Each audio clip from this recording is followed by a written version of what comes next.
Этот маршрут изучен лесниками вдоль и поперек. Какая бы погода ни стояла, они могут издалека определить следы зверей. Присмотревшись повнимательнее, можно понять, как давно здесь побывало животное и сколько особей было. Вот это вот данное место, это переход кабанов.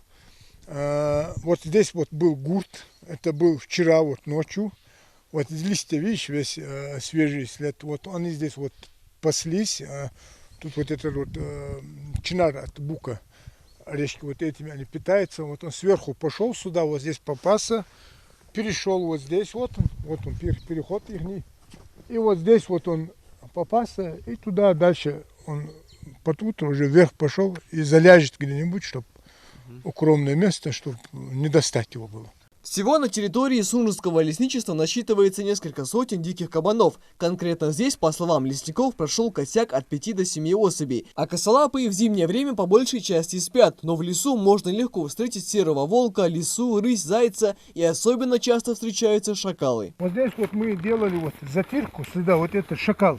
То есть он не свежий след, поэтому ему надо делать затирку, чтобы прийти уже завтра с утра или определить уже свежесть его.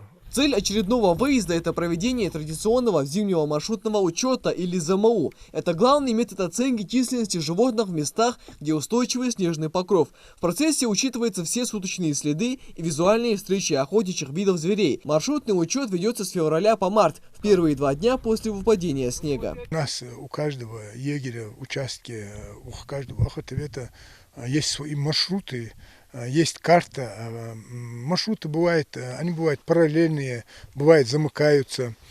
Ну вот, исходя вот из этого, по этим маршрутам, на каком маршруте, как данный зверь, каком число ты видел, и определяешь данные, заносишь анкету. По результатам зимнего маршрутного учета охотоведы и егеря готовят годовой отчет для Минприроды. Это поможет определить среднее количество пересечений суточного следов зверей на 10 километров маршрута и средний путь, который животное проходит за один день. ЗМУ ведется ежегодно для борьбы с браконьерством и сохранения фауны. Михаил Тангиев, Адам Далаков, Новости 24.